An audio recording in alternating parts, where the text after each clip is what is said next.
اب جان بوجھ کے یہ نہ سمجھیے گا کہ جی میں بال بچیاں دے کمائی کرتا رہنا تو منو ٹائم نہیں ملتا.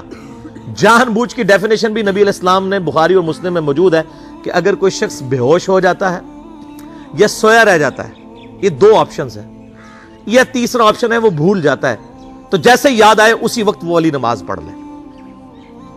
لیکن جو شخص دنیا کو ٹاپ پرائرٹی مانتا ہے, اپنا آفس چھوڑنے کے لیے تیار نہیں, اپنا کلینک چھوڑنے کے لیے تیار نہیں ہے, اور اپنی دکان چھوڑنے کے لیے تیار نہیں ہے نماز کے لیے, تو ظاہر ہے کہ وہ تو اپنے آپ کو دھوکہ دے رہا ہے. اللہ تعالیٰ تو اپنے معاملات کے اندر بالکل اسٹریٹ فارورڈ ہے, بالکل یہ ذہن میں رکھ لیں.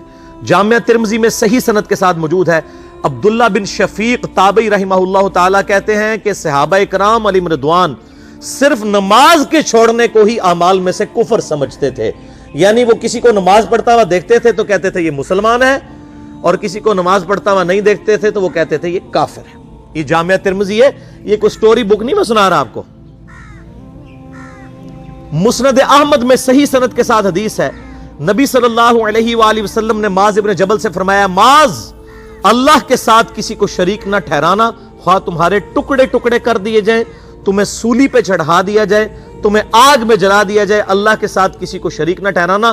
اور معاذ نماز بھی نہ چھوڑنا, کیونکہ جس نے نماز چھوڑ دی اللہ تعالیٰ کے ذمہ کرم سے وہ نکل گیا, اللہ کے حضور اس کے لیے کوئی حصہ نہیں ہے جس نے نماز چھوڑ دی. کتنا کرٹیکل ایشو ہے.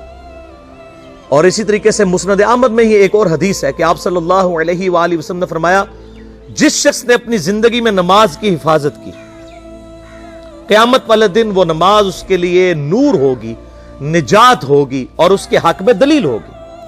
اور جس نے نمازوں کی حفاظت نہیں کی اس کے لیے قیامت والے دن کوئی نجات, کوئی نور اور کوئی دلیل نہیں ہوگی. الٹا اس کا حشر قارون, فرعون اور ابی ابن خلف کے ساتھ ہوگا, والعیاذ باللہ تعالی. یہاں تو ہم کہہ دیتے ہیں یا اللہ جو کچھ بھی ہے تیرے محبوب کی امت سے ہیں, یعنی یا اللہ ہم نے تو اپنی اصلاح کوئی نہیں کرنی, ہمیں اسی طریقے سے ہی قبول کر لے, والعیاذ باللہ تعالی.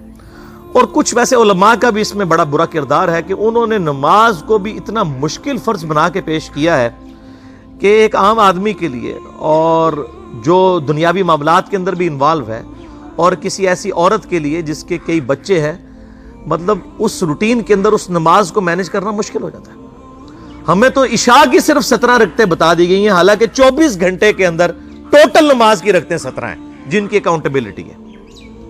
اور میں یہ بڑے یعنی وثوق کے ساتھ ایک ذمہ دار مبلغ کی حیثیت سے یہ بات کر رہا ہوں. آپ صحیح بخاری اور صحیح مسلم کھول کے دیکھ لیں, فرض نمازوں کی تعداد جو ہے وہ 5 آئی ہے, اور ان کی رکعتوں کی تعداد بھی بیان ہو گئی ہے. فجر کے